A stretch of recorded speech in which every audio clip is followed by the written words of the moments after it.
पहले हमारी जिम्मेवारी देश को चलाने की थी, आज हमारी जिम्मेवारी देश को बचाने की है। यह भूमिका हमको अपने आप में समझनी पड़ेगी। दोस्तों, आज हमारे लिए बहुत गर्व का विषय है कि हम लोग एआईसीसी के सेशन में शामिल हो रहे हैं और ऐसी जगह पे शामिल हो रहे हैं जो अपने आप में एक ऐतिहासिक जगह है, इस देश के निर्माण में जिसकी बहुत बड़ी भूमिका है।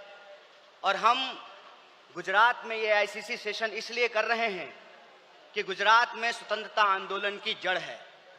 गुजरात वो भूमि है जहां हमारे राष्ट्रपिता महात्मा गांधी, सरदार वल्लभ भाई पटेल जी, दादा भाई नौरोजी जी का जन्म स्थान है, उनकी कर्मभूमि है।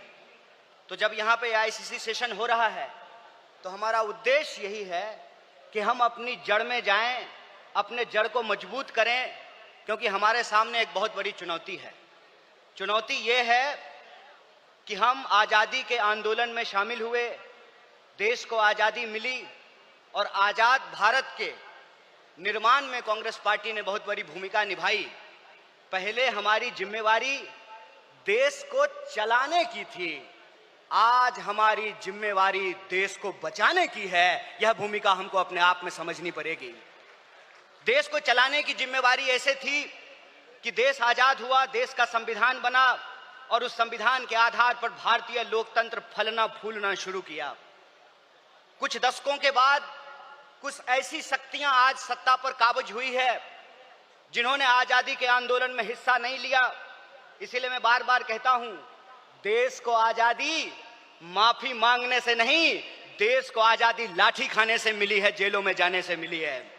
यह जो आजादी मिली है, इस आजादी को जो लोग मानते नहीं हैं, कहते हैं ना, जिन्होंने अपना खून पसीना नहीं बनाया हो घर को बनाने में, उनको घर की बचाने की कोई जद्दोजहद नहीं होती है। घर को जब बिगड़ रहा हो तो उनको कोई तकलीफ नहीं होती है।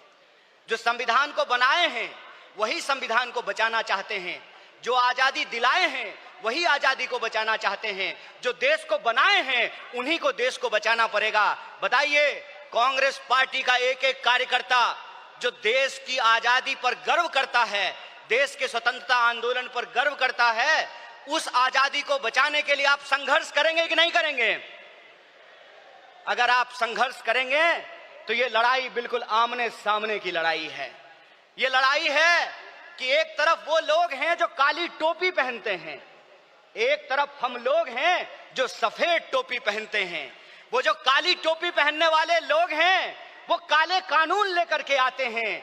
हम सफेद टोपी पहनने वाले लोग जो हैं वो गरीबी का अंधियारा मिटा करके, बेकारी का अंधियारा मिटा करके हम रोजगार का अवसर लाना चाहते हैं। हम अन्याय को समाप्त करके सामाजिक, आर्थिक और राजनीतिक न्याय लेकर के आना चाहते हैं। इसीलिए आज जब मैं आपके बीच में बोल रहा हूं तो सबसे पहले जो ड्राफ्ट है रेजोल्यूशन की, मैं उसके समर्थन में बोल रहा हूं। और यह जो न्याय पथ है जिसको लेकर के हमारा संकल्प है कि इस न्याय पथ पर हम चलेंगे, और न्याय पथ पर चलने का मतलब यह है कि देश में कहीं भी अन्याय होगा, चाहे वो अन्याय दलितों के खिलाफ हो, चाहे वो अन्याय गरीबों के खिलाफ हो, चाहे वो अन्याय पिछड़ों के खिलाफ हो, चाहे वो अन्याय आदिवासियों के खिलाफ हो, महिलाओं के खिलाफ हो, किसानों के खिलाफ हो, मजदूरों के खिलाफ हो, किसी भी भारतीय के खिलाफ अगर कोई अन्याय होगा तो उस काली टोपी वाले अन्याय के खिलाफ हम सफेद टी शर्ट पहन करके राहुल गांधी जी के बताए रास्ते पर चलेंगे। हम न्याय का योद्धा बनेंगे और न्याय का जो हमारी पहचान है, न्याय का जो हमारा ये सिंबल है, उसी से हम इस देश को बचा सकते हैं। और देश को बचाने की जो मुहिम है, इस संबंध में मैं आपको बता दूं कि आज एनएसयूआई का स्थापना दिवस है, फाउंडेशन डे है। स्टूडेंट और यूथ की एक बहुत बड़ी भूमिका है। स्टूडेंट और यूथ अलग अलग तरीके से इस देश में अपने हक और अधिकार को लेकर के संघर्ष कर रहे हैं। यह जो लड़ने वाले लोग हैं, जो न्याय के लिए लड़ रहे हैं, वो असल में कांग्रेसी हैं। और जो विचारधारा से कांग्रेसी हैं उनको हमको साथ लेकर के आना पड़ेगा।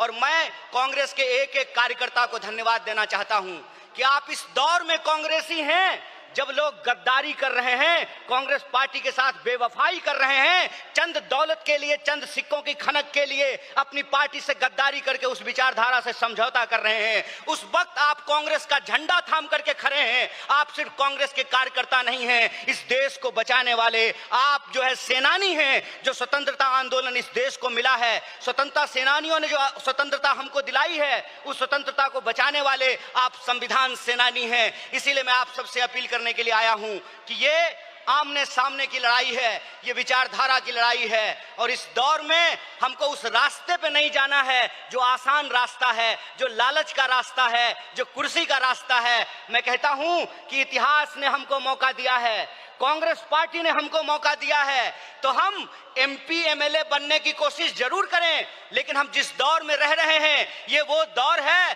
कि हमारे सामने एमपी एमएलए बनने के अलावे गांधी बनने का अवसर है, भगत सिंह बनने का अवसर है, सरदार वल्लभ भाई पटेल बनने का अवसर है, सुभाष चंद्र बोस बनने का अवसर है, एनी बेसेंट बनने का अवसर है, अंबेडकर बनने का अवसर है। इसीलिए मैं अपने कांग्रेस पार्टी के एक एक कार्यकर्ताओं को एआईसीसी के इस मंच से कहना चाहता हूं कि यह जो रेजोल्यूशन है, यह रेजोल्यूशन कागज पे लिखे हुए कोई शब्द नहीं है, यह संकल्प है, और उस संकल्प पे हम समर्पण के साथ चलेंगे, संघर्ष करेंगे, और संघर्ष करेंगे तो इस विपरीत परिस्थिति में हमारी जीत सुनिश्चित है। मैं देखता हूं कि कई बार कांग्रेस के कई कार्यकर्ता निराश हो जाते हैं, तो मैं उनको कहता हूं कि यह वक्त निराश होने का वक्त नहीं है, यह अपनी काबिलियत साबित करने का वक्त है, यह अपनी विचारधारा को साबित करने का वक्त है। और जावेद अख्तर ने बखूबी इस बात को लिखा है कि इस मुल्क में दो आवाजें हैं, इस मुल्क में दो आवाजें हैं। इस मुल्क में एक वो आवाज है जो दंगा कराना चाहता है, खून खराबा करना चाहता है,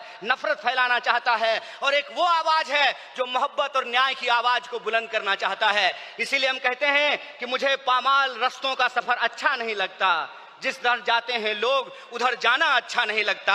आप कांग्रेस पार्टी के ईमानदार कार्यकर्ता हैं, आपके कंधे पर देश को बचाने की जिम्मेवारी है, आपके कंधे पर संविधान को बचाने की जिम्मेवारी है, और हमको पूरा भरोसा है कि आईसीसी सेशन के माध्यम से पूरे देश में यह संदेशा जाएगा, और कांग्रेस पार्टी का एक एक कार्यकर्ता मजबूत होकर के अपनी काबिलियत को साबित करेगा।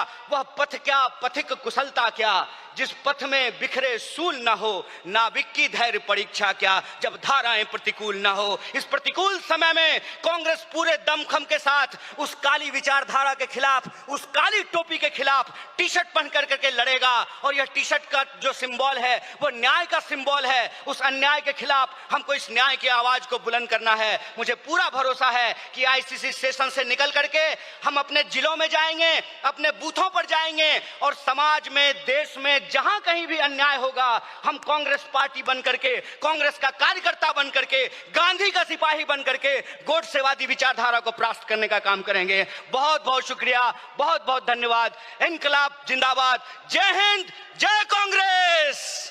एक बार जोर से आवाज बुलंद कीजिए, यह आवाज साबरमती आश्रम से दिल्ली के तख्त तक पहुंचनी चाहिए।